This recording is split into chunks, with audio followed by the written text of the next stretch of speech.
Africans at home and throughout the diaspora. Unity is strength. We've got the power. Stop the fussing and the fighting. Now's the time to do the right thing. We need more UNITY. Come. Stop the fussing and the fighting. Yeah. Now's the time to do the right thing. In the spirit of Umoja, embrace with love. Let's do it right now. Yes, let's do it right. This is Jamala Rogers, your host of Voices from the Battlefield, and we are happy to have you with us sharing this important program this afternoon. So I'm going to make my monologue shorter today because we got some serious things to talk about. I do want to remind you that we have 34 count felon in the White House. We still have the Gaza genocide going on. We still don't have the Epstein files.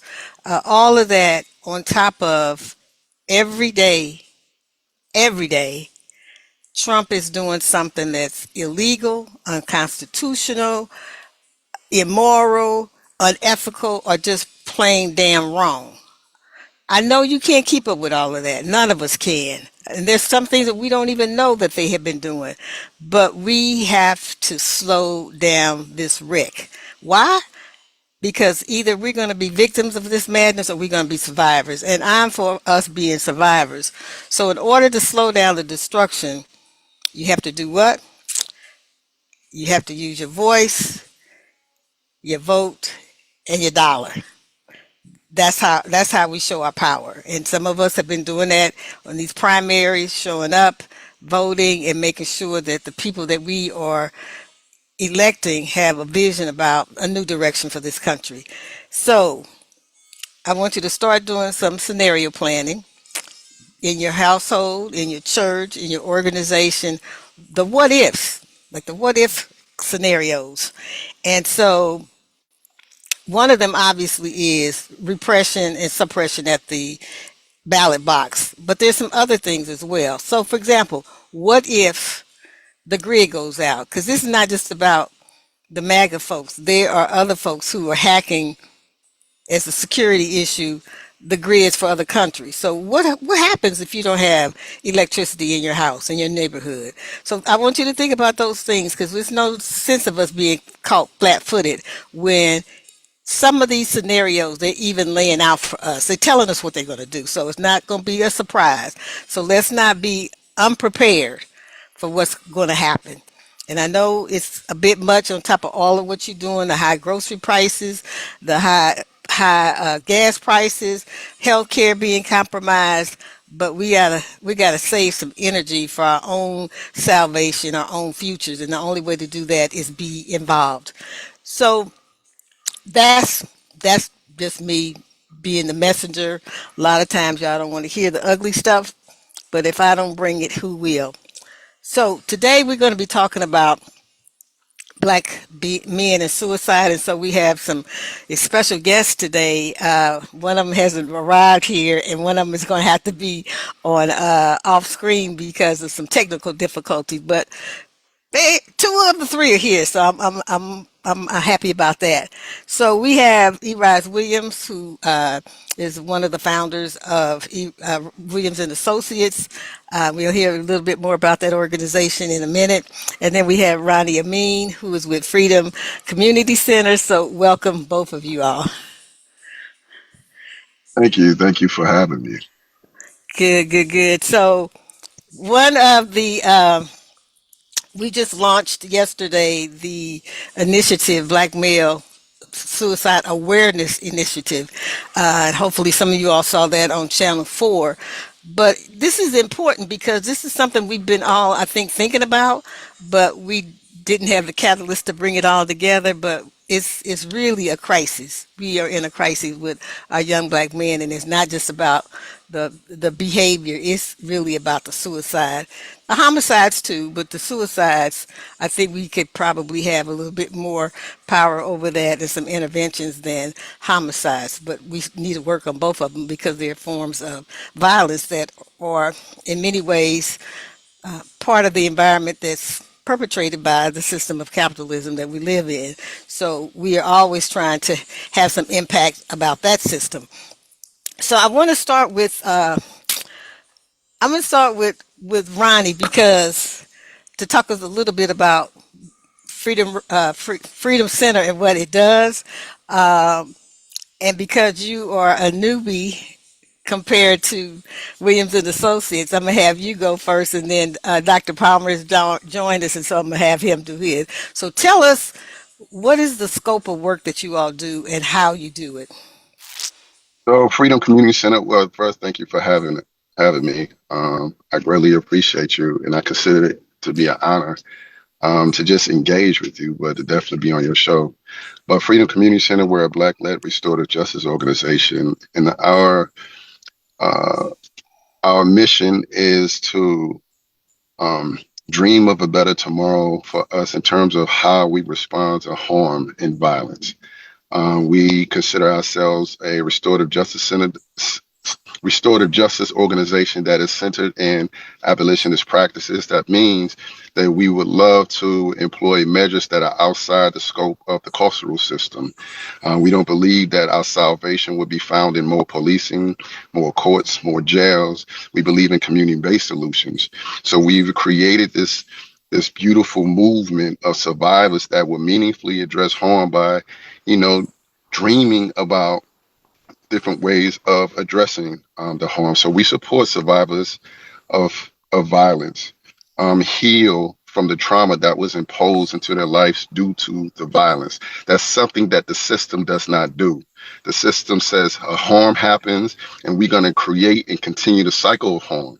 But our mission is to ask, what can we do not only to address the harm, but to address the conditions that created the harm? So not only do we have this peacemaking solution, but we have a power builder solution too. So we can think about the conditions in our community. We can think about the needs of our neighbors and our citizens and learn about the systems that impact us and organize and mobilize our people to address those things that impact our lives. So our two buckets of work are peacemaking, and the other one is power building. Yeah, and one of the things that I know people associated with Freedom Center always reminds us is that we keep us safe, and it really is about community. We have Dr. Marius Palmer here, and we're going to let you talk a little bit about the African American Wellness Agency and the scope of work it does and where it's doing it, because I know that you all are national now, and so tell us about your organization. Oh, good afternoon. Sorry, you guys. I'm at a golf tournament right now, another organization, but I wanted to make sure I was on this call and wouldn't miss it. I'm again Dr. Marius Palmer with the African American Male Wellness Agency that was founded in 2004 in Columbus, Ohio. We're in 23 cities now, St. Louis being the 23rd city, and we go across the country doing mental health and as well as wellness health for Black men in America. So we do a wellness day once a year in each city, and we do Real Men Real Talk once every quarter in each city, which helps the men create a space where they can talk about the different barriers that Black men are going through. Also, we have a couple of charter schools also located in Columbus, Ohio. Okay. Sorry.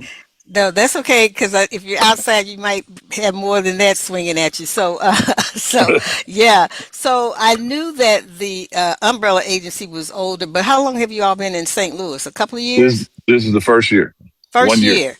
It's our Okay. first year in St. Louis. Okay. So, welcome to the problem solving that you're gonna have to be a part of. Hey, this is I'm here. I'm here to serve. I'm here to do the work. Okay, yeah.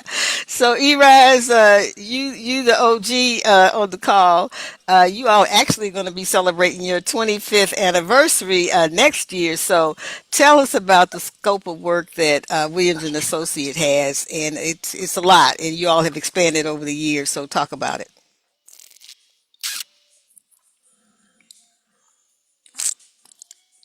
So I know Erise was having some technical difficulties. I'm gonna come back to him in a minute. So yeah. So Erise is with Williams and Associate, and they have a number of services. And I've known him really since probably AIDS and some of the crack cocaine stuff and all of the myriad of what I call the chemical and biological warfare against African American communities. So we worked on some issues with that. Uh, but I really, we came together yesterday and we talked a little bit about the statistics, and I don't want to bury people in the statistics about black male suicide, but I think one of the things that people take note of, and we've had a number of, whether it be rap artists, entertainers, sports figures who've committed suicide, and that kind of moves people. But then we move on because there's so much other stuff going on, and we really have not been connecting those dots in terms of like what's happening and why. And if that's happening with people who have resources, when I say resources, I mean money to get mental health care and self care and all of that, then what is going on with our folks who don't have those kind of resources? And so, two of the stats that really stood out for me and very troubling, and one of them is, it's varying, and we need to get some good stats for the local, but nationally, since COVID, it's almost been a 25 to 50% increase in suicides, particularly among 15 to 24-year-olds. Now that's a very vulnerable age because folks are adolescents at 15. They're trying to find themselves. They're sometimes engaging in risk-taking behaviors, and sometimes we don't know what to do with the age group of teens. But then when they start to get to be young adults, then we kind of they drop off our radio radar, and we don't have as much responsibility for them because we say they're grown, they do what they need to do, they need to take care of themselves, they need to do whoa, whoa, whoa, whoa, whoa. So they're lost, and we have not pulled them in. The other disturbing statistic was 1 out of 10 black high school students have attempted suicide. Now that's too much, y'all. That's these kids are trying to call out for help to adults who are supposed to be listening and paying attention. 1 out of 10. So you take any 10 young people and put them in a row, one of them has try to commit suicide.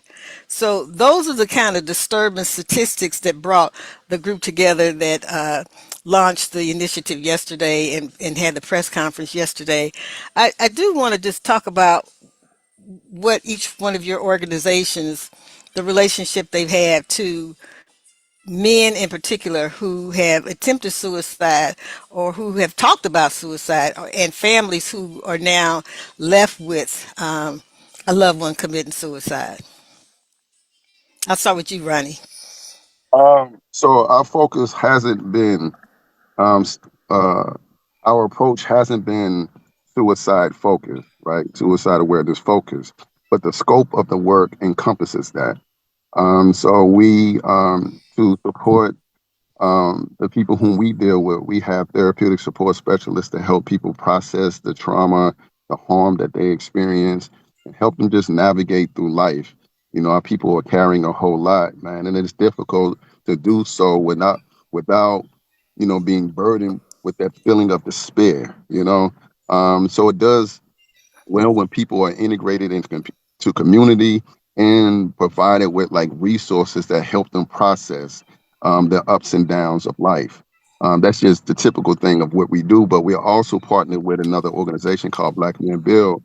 And that partnership has started with me. I was once a member of Black Men Build, and I facilitated the men's circle where Black men can come and just unburden. They can talk freely without the fear of being vulnerable, and what we share is used against us. It's truly a heart and soul space, is a safe space, and many men that have come through the doors had expressed suicide ideation. They express about how difficult it was, man, to manage family life, interpersonal relationships, their romantic relationships, their um, conflict intentions they may have with their spouse and their children.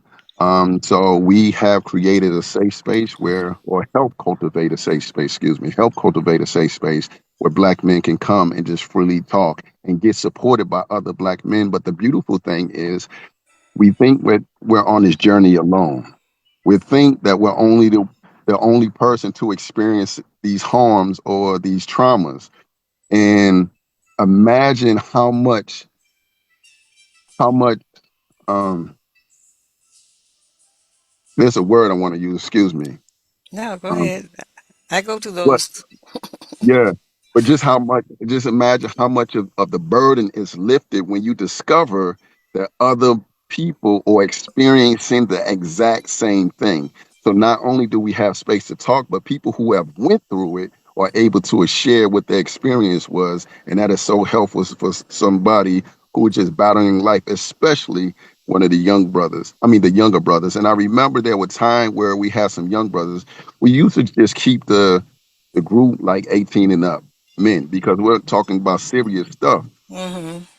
We had allowed younger men to come in, adolescents, early teens to come in, and they experience things that, they found difficulty in.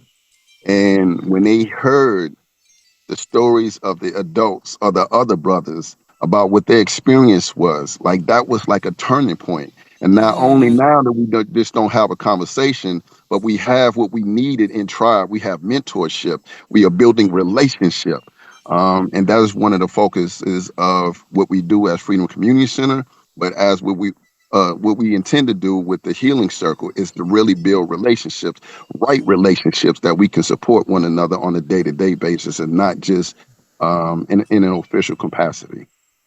But it sounds like sometimes, even though it may not be direct service for suicide, you're already seeing the environment that's creating somebody to even Yeah, think about suicide and then trying to address that. Dr. yeah. Palmer, what about you and the African American male wellness? Have you all directly dealt with suicide, or are you also just looking at the conditions that create somebody feeling that kind of desperation, that kind of isolation, and thinking, okay, we don't have services for that, but we certainly can create these circles, these places where people can come and talk about what's going on in their lives. That's exactly what we do. We have an initiative called the Real Men, Real Talk. And it's sort of similar to what the brother just said. We created a safe space for those men to come in and share different things that they can't share to open up. We also do a mental health screening for the men, and we try to offer services to professionals for those guys that come in and actually take the test and realize they need more assistance than what they're thinking. Most men are taught to get to not to hold stuff in, and we try to get it out. And those meetings we call the real men real talk, which is sort of the same similar to what the guy said, Black Men Build. Kind of the same thing is just we just bringing it to St. Louis. I used to do it a little differently with inside of the 100 Black Men, so I'm not with that organization anymore. But we rebranding through the African American Male Wellness Agency with the Real Men Real Talk, which I just held our first one in St. Louis last Thursday, which held about 75 members. Men that came in from the ages of, I think the youngest guy in the room, 15. So he's probably old, probably 70. And as you said, those guys, they hear the stories of the men. Me and the owner got to talk a little bit about our stories. And those guys are just mesmerized by the things that, I wouldn't say mesmerized, but just to see that other people have went through things and are so willing to share it and be open to help the youth coming up so they don't have to go through those same battles. Yeah, wow. So, Erise, are you back with us? Hmm. Okay. So, two things that have happened even since we've done this, the launch. That I know the Organization for Black Struggle sent out a e-blast about the upcoming community day, and we'll talk about that a little bit later. And we had people write us and say that they had a loved one who committed suicide. And one that was particularly touching was a young brother. His name is Emmanuel Trotter, and he lived in Allerton, Pennsylvania. This young brother, 15 years old, committed suicide this year. Was a virtuoso, a piano. I mean, his mom sent think it's YouTube videos of him playing. This kid got a piano like 2 years ago, and already he was playing Chopin, Debussy. I mean, he had all that stuff down, and so his genius and just a good-looking kid, just friendly. I mean, there were comments made about him, and then you think, okay, why? And this, I think I've talked about this before, that sometimes, well, not sometimes, all the time, suicide affects the whole family.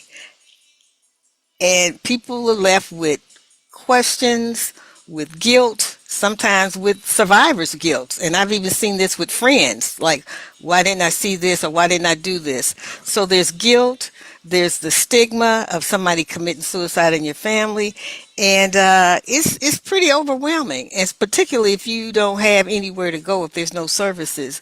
And so I think one of the things that Erise and I talked about is the lack of culturally competent therapeutic stuff for black families, because sometimes you get sent somewhere because that's what the Medicaid would pay for, but those folks don't always connect or resonate with your particular experience. The other thing, just bringing all these young men together, is Orlando Harris. People probably have already forgotten his name, but he was the 19-year-old that was the shooter at Central Vision and Performing Arts. This young man had a history of mental health issues for a long time, and nobody really gave it serious thought. So again, I keep saying these young people are trying to tell us something, and we're not listening. So then, when they do acts of violence or something that's really incredible, then we like, what, where is this coming from? But I know his parents really did try to get him help. And it was obviously successful because he was killed in that shooting. But the whole school was traumatized. Two schools were traumatized, including students and staff. And I can tell you, because I was involved in some of the aftermath, that very little sustained resources were given to those folks. And so that again affirmed to me that we don't understand the seriousness of mental health. That's a part of your overall health. And if that's not well, your body's not well, and vice versa. If your body's not well, your mind's probably not well. Yeah, Yeah. I So think go ahead. I wanted. I think like in all of this, right? So we're talking about mental health, right, and providing resources, um, and we're talking about addressing like the example that you used. What was a school shooting, this act of violence. But whether we're talking about individual acts of violence, whether we're talking about state sanctioned violence that happens in our community, systematic violence that has happened to us for centuries, right? Hmm. um, no matter what is happening in our community, like we can point to, like when things happen, we can point to like things, and we say individuals should be accountable. But one thing that is missing in our discussion is like the collective accountability, the communal accountability, and how do we respond to it as a community? That's the thing. And so when these things happen, there's a lot of fanfare in the moment, but not a lot of sustainability long after. Right. How do we deal with it as a community? And I think that is the juncture where we're at. So I'm so grateful of this particular initiative. And it's cool to draw awareness to it, but we need to figure out how we can sustain it beyond the state. We don't need them to take care of us. Everything we have is within the boundaries of our relationship. So it's about relationship building, being in right relationship, and cultivating the space where we're all safe. But it all starts when we value one another. We value the lives of our children. We value our neighbors. We value their property, and we hold each other in high esteem. And that galvanizes us to act and address those things that impact our community. And here we're talking about mental health. And how would it be if we really truly cared? We truly cared for one another. Yeah. Like that would address so many of our issues. Yeah. Like if we Yeah. just cared. And Yeah. how have I been impacted? Like I go throughout the course of a day, I'm pissed off at something, I'm depressed. And what does me good is when somebody reaches out and says and asks, "How you doing, brother?" Hmm. And holds space for me and allowed me to talk. That has not only impacted me, but it's something that I used to employ um, when I was in a space where I was, I talk about this all the time, but at a time in my life, I was incarcerated. And I was one of those young brothers, those troubled young brothers who committed acts that would not only undermine my future, but undermine the safety of my community. And it landed me in a place. But fortunately, there was brothers who poured into me. They groomed me. They groomed me and really taught me how to be a responsible and balanced man. And these are individuals that were incarcerated. But I had been grown to a person who held responsible in the community, and young men used to look up to me and seek me out for guidance and help. And I did what those brothers had done for me is Mm, hold space, hear them out. There are so many crash out moments that I know that I prevented because of the skill set and the care and concern that was given to me at my lowest point. So we need to do the same thing in community. We don't need to wait till they go to prison. We don't mm, need to wait until some tragic accident or tragic act happens. Like we really need to do it now, and it needs to be all hands on deck. There hmm. needs to be an urgency, Yeah, not just the yeah, programming, but man, just really connecting with people. right, We are so afraid of our young people, man. right, How many right, we talk about these young people like they're aliens, like there's right, something else, like they didn't come out of our households. They don't right, come out of our communities. We right. birthed them, I was gonna not say just out of our physically. wombs. Yeah, yeah, Yeah, we yeah, birthed them, and we created the conditions that impacted Oh, day-to-day life. So yeah, we yes, have a sir. responsibility to address the conditions, but connect with them in a meaningful way. And it starts by saying, "How are you doing, young man? How you hmm, doing, young lady?" And building a relationship. right. The approach. Go ahead, Dr. Palmer. You wanted to say I, something? no, I was just saying he's exactly right. It's how we approach them. You can't approach them with always with demands. You have to see where they at. Ask questions. Let them talk. Let them speak. Nobody lets them voice what's really going on. That's the problem. We don't listen to the children. We just point a finger. Oh, that's a bad kid, or this is that, or whatever. Let's sit down and have a conversation with them. Yeah. Can You know, I I think, think. Go ahead. I'm sorry. This is Erise. Okay. Yeah, I just wanted to chime in. 'Cause at Williams and Associates, we really look at taking the public health approach to addressing the health needs not only of Black men but of our community overall. And I think when we talk about uh, mental health and behavioral health, and particularly with our young people, one of our newest aims is really trying to get more young people in the field of behavioral health and public health because they are going to be the ones who are going to be there for their peers who who need that service. And Mm, right now, when you talk about the public health field, we are almost absent. I can tell you when I was at SLU in graduate school at the School of Public Health, I was in many of my classes. I was the only Black person, and I was the only male. So we really need to talk about. We want to focus on getting more and more young people involved in public health and involved in behavioral health in particular. I think that's a good point you make. And before I continue with that, I wanted to say to Ronnie about part of the initiative or goals of this initiative around black male suicide is awareness, but that also means a mass campaign of education about black men, black youth, and mental health. Because I don't think that sometimes we understand our behavior is triggering or our behavior is supporting those kind of episodes for people. And sometimes we do it intentionally to hurt because we've been hurt and hurt people hurt folks. And so, but we got to have some ways of interrupting the behavior in a way that's loving, compassionate, but at the same time realizing, I think as you said, Ronnie, the harm that's that gets put on communities when people don't understand what they're doing or they're mad and they're angry but they don't understand that it's not just they're not wrecking just themselves, but they're wrecking their family and other communities. And to your point, Erise, uh, oftentimes when people like me and Ronnie are talking with these folks, I know that I have limitations. I mean, I can give them hugs, I can love on them, I can do tough love on them, and I have done all of that. But at a certain point, there needs to be a clinical diagnosis, and this person needs to get some other kinds of treatment, some professional treatment that I may not have the skill set for. And so, to your point, is oftentimes it's like, well, where do I send them? Where do I refer them?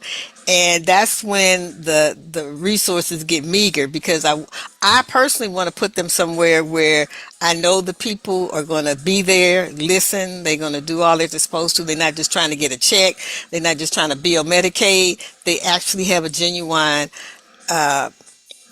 interest in the outcomes of this young person, the healthy outcomes.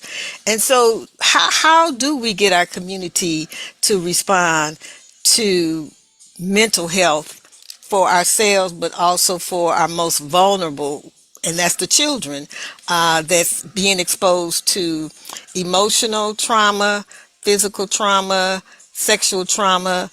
I mean, it's just trauma on top of trauma, and we help to perpetuate it because we haven't dealt with our own trauma. So trying to get a community to stop and say, what do we need to be doing? What do you think would be the first couple of things that we would be asking communities to do in support of folks who are in need of mental health services? Well, I think, as Ronnie pointed out earlier, creating those spaces where particularly Black men can be vulnerable and really address some of those issues that are impacting their lives, and have them in situations where they may even be contemplating, something like suicide. We know as a community, I think the first step too is to talk about it, to talk about those issues that you just pointed out. Uh, we keep those things in the closet. We're not talking about it. That old saying, "What happens, what stays in the house, happens in the house, stays in the house." It's got to come out of the house because it's already out, but we're not talking about it. And I think once we get the conversation going, which is why I'm excited about our event on Saturday, because not only are we offering resources, we're going to be having an opportunity to get the conversation going in the community. And it's not just that one event, it's going to take several events like that. It's going to take any opportunity that those of us who have a bully pulpit to bring up the subject, to really start talking about it. Usually, when we talk, because I consider suicide a public health issue, and usually when we talk about public health, it's coming from those up high, with the right coats and what have you. But at this point, it needs to come from our community. We need to be the ones to put the message Yeah. and creating a safe space to deal with it, and really dealing with those myths, in our community about the fact that we don't do that. It don't happen to us. And at the same time, recognizing when it doesn't happen to us, but it's being labeled as happening to us. I just read an article this morning. There's been 7 hangings in Yeah. this country, and the Yeah. police have classified them as suicides. I don't believe it. Well, Arab, some of them were shootings, like multiple shootings. Okay, how you shoot yourself How you twice? Yeah. Exactly, exactly. So, we have to tackle this thing from both ends. First end, getting awareness in our community, getting our communities involved. Second end, being the watchdog, looking out and being able to recognize uh when things like that start to happen in our community, recognize what's really going on. What do you say, Ronnie? Are the couple of things that we should start off first with really educating our community about when it comes to really the kind of violence this self harm? Yeah. Um, I think it's difficult for me to address it without going back to something I had said earlier. And I think the first thing is to consider is how we're all contributing to the condition of our community.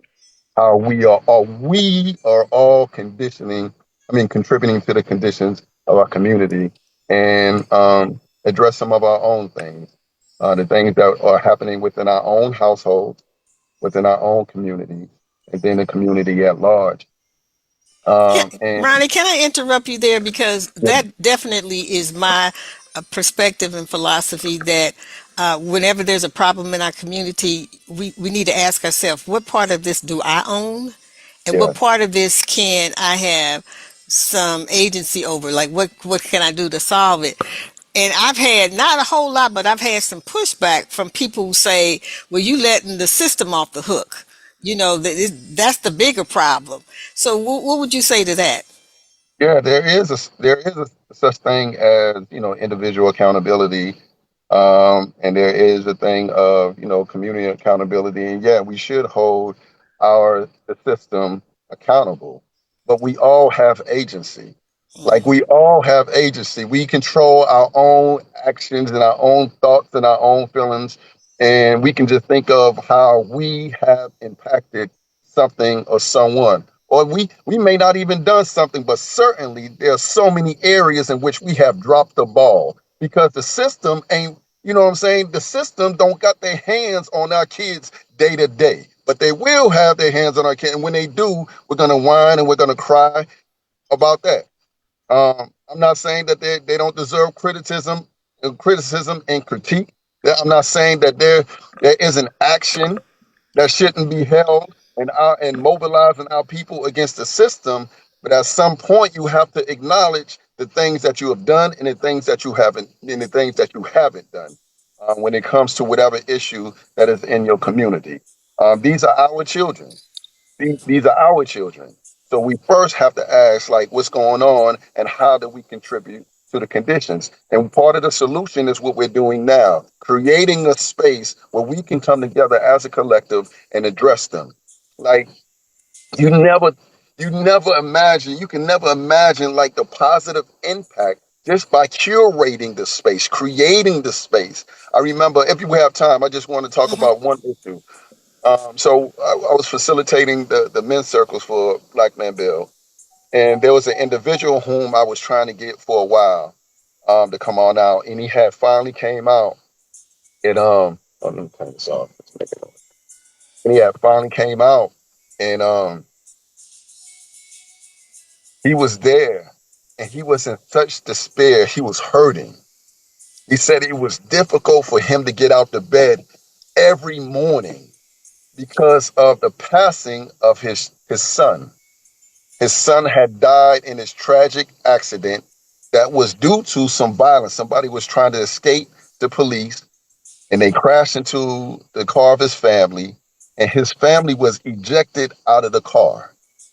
His son was killed, and his, I think, wife at the time was paralyzed. And he says he has to carry this every single day. And he's pouring out. He's pouring out. The next week, another individual comes, and we're talking about responsibility. How do we as Black men show up better in our community? And this guy tells a story about this tragic accident that he rolled upon, and he runs to help the family. And as he's talking, the other brother was like, "That was you that helped my family?" And the Mhm. healing that happened in that moment, like, you couldn't script a better moment. Now, the fact that we had this space here, we didn't we didn't organize for this to happen, but it happened because we created the space. And I think that it's just important that we just do our due diligence and we create the space. Yes, we do have to have some professionals who could identify some of the things that are happening within the hearts and mind of our young people, but that can come as Mhm. long as we create the space where it can happen Yeah. and it Yeah. be attractive to other people and they can see the work is being done. Yeah, you got some professionals, and not to say nobody shouldn't be compensated for their skill set. Some people still got some student loans to pay off, so so they deserve to be compensated. But when it touches the heart, you wouldn't. People will give up all of that, man, to contribute to the wellness of our community. I've seen it happen. I've seen it happening time and time again. So I And think Ronnie, that, we could do that for free. That just means us being yeah, there and showing up and showing yeah, some love. Yeah, yeah. yeah. I'm sorry to go on that tangent. It just that was a thought. I'm sorry. Yeah, no, no, no. We needed to hear that because, like you said, you can't even script that. You can't even like choreograph that one. So, Dr. Palmer, what would you say in terms of even what your organization is doing? How are you all approaching the whole issue of public awareness and public education for the Black community? Okay, I'm sorry if it's a little get loud where I'm at, guys. We Okay, just I was asking what are the ways that we can educate our community about mental health and mental health, wellness, and well-being for Black men and particularly Black youth. well, it's really exactly what the guy just was saying that was just speaking. It's creating these safe spaces for these brothers to come in and actually say what's going on. We do need the professionals, but we all have a different story to share with these people that things that we have went through. Me myself, I had the reason I joined these organizations that I'm with and what I am. I too lost a child by the hands of gun violence myself, and it took me a long time to get through it. I had some suicidal thoughts. My son took one of my firearms and shot and killed my daughter. So this is why my story became so strong. It was traveling. I was able to pour into the youngsters because I witnessed it. I've lived it myself. So when I come in, it's no professional that can really tell someone that hasn't been through what the people that are speaking on this call have, what we have really been through. So when they see us breaking those barriers, they know that they can as well. So I just pour myself and I give them my all and let them know that it is help out there. And that's what we're doing as an organization and me personally. Well, I think it's not amazing, but it's somewhat incredible to me that the folks who are in this initial cohort of the initiative have all had like violence or had thoughts about suicide, but definitely have witnessed violence. And so I know that is you're not an anomaly. We are not an anomaly. And I No, think not at about all. folks mothers who've had both sons who were killed and a son who killed. I mean, this is the kind of stuff that resides in our families. And to Ronnie's point, is even more of a reason why we have to have some responsibility and accountability for our children in the home. And even if we can't figure it out for ourselves, to try to make sure that there's somebody that we can call in when little Johnny is like acting up, and maybe there needs to be some other folks who can engage him. So Erise, I do want to talk about the fact that when it comes to suicide, we can't dismiss the fact that a lot of trans or gender nonconforming people are high up there in the suicide rates. So what and sometimes these circles don't actually deal with that, because sometimes men have, again, these issues about what a man is, and so I'm not quite sure all of this comes out in those discussions. But what has Williams and Associates, their approach has been to this particular sector of our community? Yeah, we have created, well, tried to create safe spaces for folks who are same gender loving to come and deal with some of those mental health issues.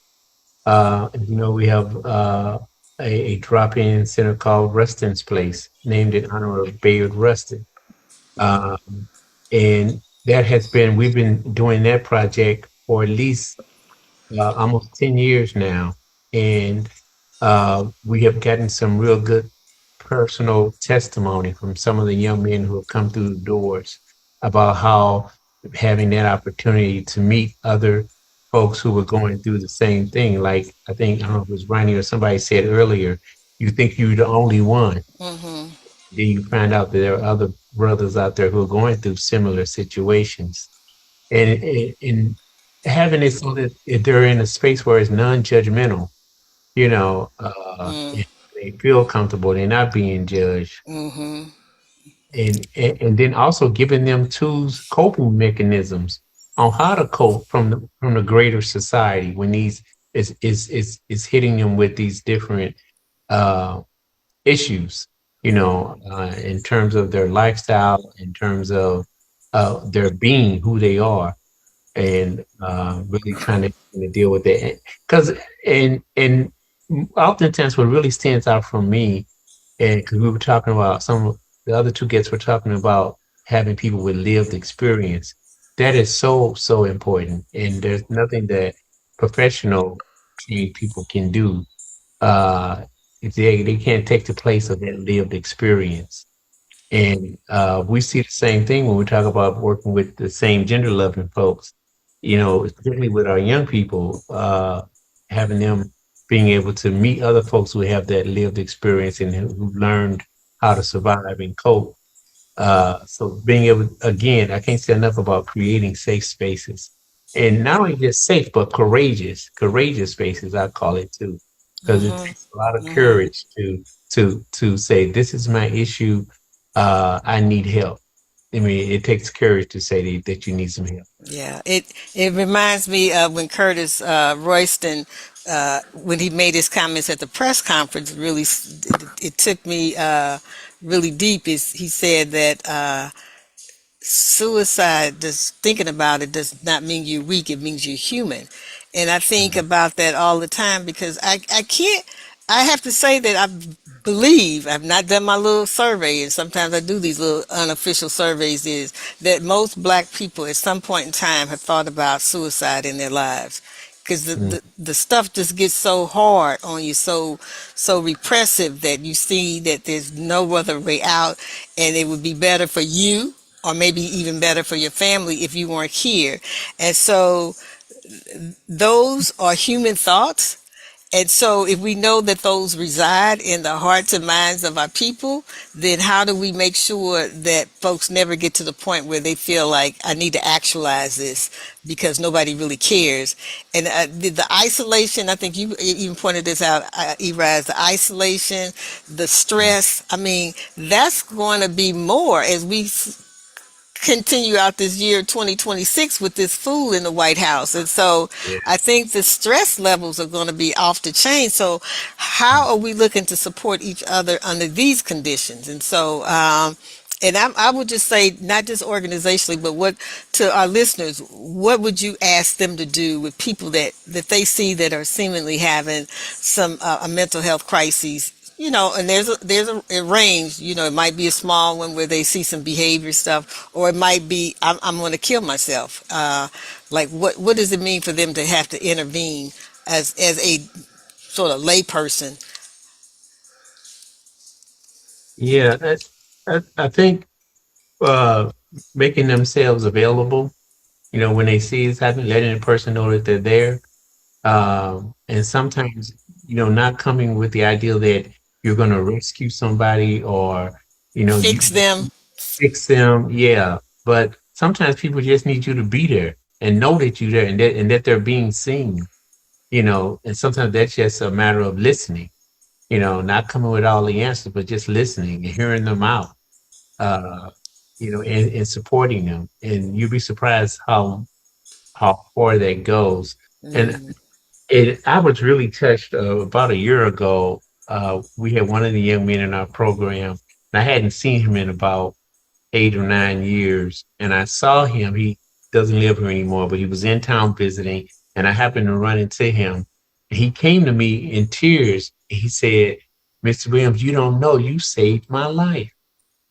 And mm, I was thinking to myself, well, what did I do? What did I, what did mm, but you'll be surprised, even the smallest things that you do mm, to get a person to think something different, mm. have a Just different asking the approach. question, yeah. Just asking the question. That listening part is really powerful. I know I was sometimes I was when just people, about to say that. The yeah, listening part. because Ronnie, there's Yeah. people that would come to me and say, "I need to talk to you, Mama Jamal, and get your advice," and I just listen, and then they say, Mhm. "Oh, thank you for helping my. I didn't do anything. You solved that yourself by just talking it through." So, Right. yeah, yeah. Go ahead, Mhm. Ronnie.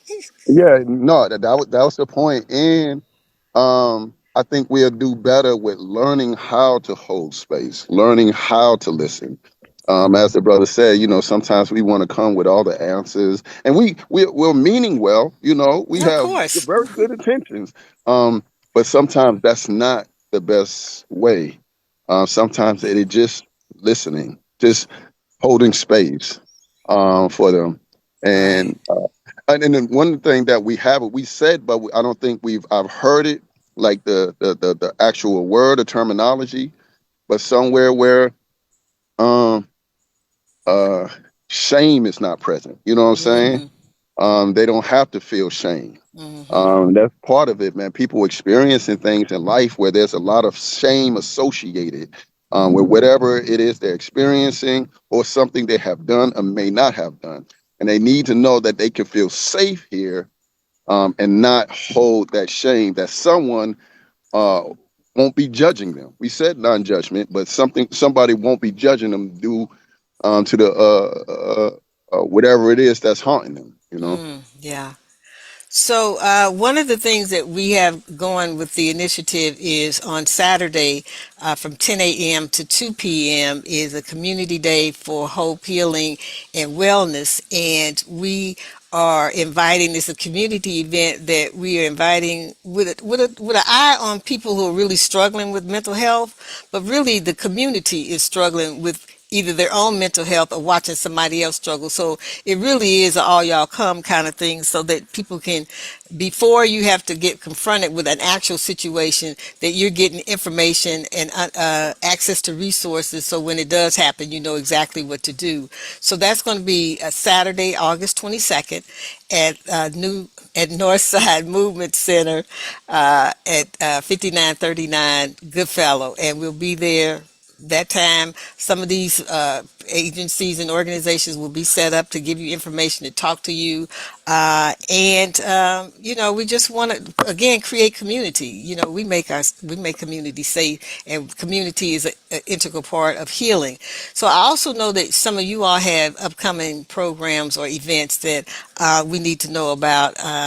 So Marius, I know you all got something coming up in September. Ronnie, you all got anything coming up soon, Erise? Yeah. Well, I do want to make mention about the men's circles. The men's circles we have twice a month on the second and fourth Mondays of every month at 6 o'clock at 20 South Sarah. You come in, we got meals, we fellowship, and we build. And the facilitator for the circle is this beautiful and well-rounded and grounded brother named Ahasa. And I know that it will be a welcoming experience for the folks. But not only do we hold circles, band, but there are circles and there are spaces where men can meet up all around the city and throughout the week. You have Amen, which stands for articulating, mentoring, educating, and networking, and that's facilitated by the brother Eric Wilson, and he owns ERG Galleries, which is the art gallery, and he has those every Monday at 10 o'clock. And then the last Saturday of the month, you have the men's circle called A Conversation, facilitated by Etoya White, who is a clinician, the brother Yoshi B, and Chris. And they had them on the last Saturday of every month, 1717 Biddle, downtown St. Louis, 11 o'clock. You have the talk facilitated by Black Men Read, and they have those once a month. So there's so many things to happen.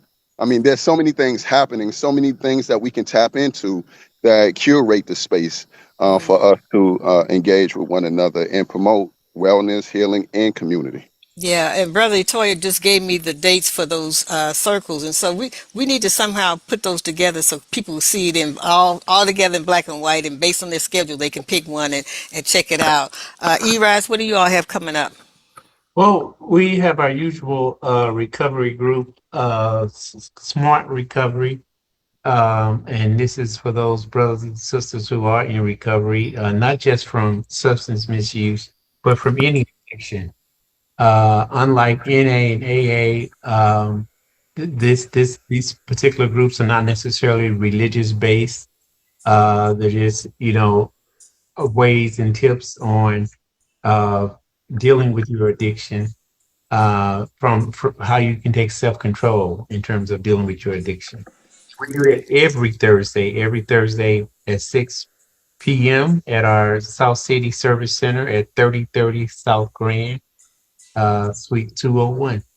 And anyone want more information on that, they can give us a call at 314-385-1935. And that's Smart Recovery. And Erise, I know you all just had a Black Harm Reduction 101 webinar, and I Yeah. was able to join it for some of it. And then there was a sister afterwards that said, I guess she saw my face and she's like, I guess people think I'm the curator of all things, but she then reached out to me and said, "Can you give me the recording of that? Because it was so powerful." And so then I had to hook her up with Adriana so that she gets what she needs. But yeah, so you all have those kinds of open things both for providers and for the community. So For the that was community as well. powerful. Yeah, yeah. Dr. Palmer, what you all have coming up? September 19th is our first annual Men's Wellness Day here in St. Louis, which will be held at Harris Stowe September 19th from 7 to 12 noon, 7 a.m. That's our wellness day for the whole family, but we're trying to get Black men healthy mentally and physically. So we'll have all different clinics there to do different testings for Black men, as well as some women testing as well. You can bring your children. You can bring your children. We have a senior pavilion. We have a kids pavilion. Have a VIP section. It'll all be that day from 7 to 12. Then in November will be our next Real Men Real Talk. So I hope you all know that sometimes it's the women folk that get the men folk to these sessions. Events. Okay. Yes, ma'am. Yes, ma'am. Okay. We As understand. long as you know. Okay. Yeah, there's been Okay. there's been a number of brothers who had came to the circus when I facilitated, and they were brought there by their wives, sisters, Yeah. and Uh-huh. there's some sisters who even brought their sons and their nephews. Right, Mhm. right, So right, you are right. absolutely correct. Right, right. Yeah. So we got a lot of work to do, y'all, and we don't want to make it stressful work because it is joyful work. It is like loving work. And so I appreciate all of what you all are doing. And I want people to meet you in person on Saturday, August 22nd over at the new Northside Movement Center. If you haven't been there to see that lovely space, you need to, that'd be the time that you go and see that. If you are looking for any past shows, radio shows, including this one, you can go to JamalaRogers.com and you can see this show as well as any of the writings that I've done in the forever. All of it's there in one place, thank goodness, for my beautiful young master of the websites. So yeah, I'm so glad that we're all connected. And some of you all know, but Dr. Palmer is going to be new, so I get a chance to interact with somebody new, which is always special to me because then I know it's not the same people that are Yeah. doing this work. We're growing and we're expanding, and that's a beautiful thing to see.